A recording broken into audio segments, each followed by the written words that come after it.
রাজধানীর বাজারে এ সপ্তাহেও বেড়েছে চাল, পেঁয়াজ, রসুন ও ডিমের দাম। মাছ এবং সবজির দরও বাড়তি। সরবরাহ কম, তাই দাম বেশি বলছেন বিক্রেতারা। নিত্যপণ্যের দাম নাগালে রাখতে বাজার ব্যবস্থাপনায় সংস্কার চান ক্রেতারা। গত প্রায় এক মাস ধরে রাজধানীর বাজারে বেড়েই চলছে চালের দাম। সপ্তাহের ব্যবধানে কেজিতে 1 থেকে 2 টাকা বেড়ে আটা 57 থেকে 58 টাকা, মিনিকেট 74 থেকে 75 টাকা, পাইজাম 60 থেকে 62 টাকা কেজি বিক্রি হচ্ছে।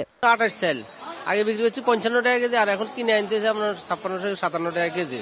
আমরা এখন 60 টাকা কেজি বেচতে হয়। ঝামেলার পর দিয়ে আরো 2-3 টাকা করে প্রতি কেজিতে বেড়ে গেছে। যেমন আপনার আটার চাল, তারপর পাইজাম চাল, তারপর স্বর্ণা চাল, এগুলো মোটামুটি 3 টাকা 4 টাকা করে বাড়তি। কেজিতে 20 টাকা বেড়ে 220 টাকা বিক্রি হচ্ছে রসুন। সেই সাথে কেজি প্রতি 5 টাকা বেড়েছে পেঁয়াজের দাম, বিক্রি হচ্ছে 115 থেকে 120 টাকা। পেঁয়াজের দাম আপনার আগের থেকে 5 টাকা বাড়ছে, ভারত থেকে নাকি বন্ধ আমদানি। এছাড়া হালি প্রতি 1 থেকে 5 টাকা বেড়েছে ডিমের দাম, বিক্রি হচ্ছে 50 থেকে 52 টাকা হালি। ডিমের দাম তো অনেকটু বাড়তি। আপনার এটা ব্যস্ত আছে 155-60 টাকা, আর এটা ব্যস্ত আছে 155, আর ওই সাদাটা 150 টাকা। বাড়তি মাছের দামও 60 থেকে 100 টাকা কেজি দরে বিক্রি হচ্ছে নানান জাতের সবজি।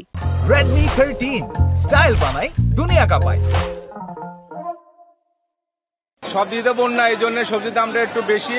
ওই যেরকম কভার হে কমে নেই, আরো 200 বাইরে গেছে।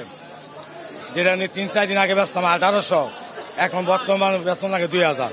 শুক্রবার একটু 10 টাকা 20 টাকা বেশি থাকে। দেশ সংস্কারের পাশাপাশি বাজার ব্যবস্থাপনায় সংস্কার করার তাগিদ দিয়েছেন ক্রেতারা। তাদের আশা দ্রুত নাগালের মধ্যে আসবে নিত্যপণ্যের দাম। বাজার ব্যবস্থার যে সিন্ডিকেটটা আছে, এইটা আমরা বলছি দেশ সংস্কার করব, কিন্তু এই সিন্ডিকেটটা সংস্কার হচ্ছে না। সব জিনিসের দাম আগের তুলনায় বেশি, কিন্তু বাংলাদেশে যেটা হয়েছে অ্যাবনর্মাল বেশি, এবং যেটা মনে হচ্ছে যে এটা এখনো সিন্ডিকেট ভাঙেনি।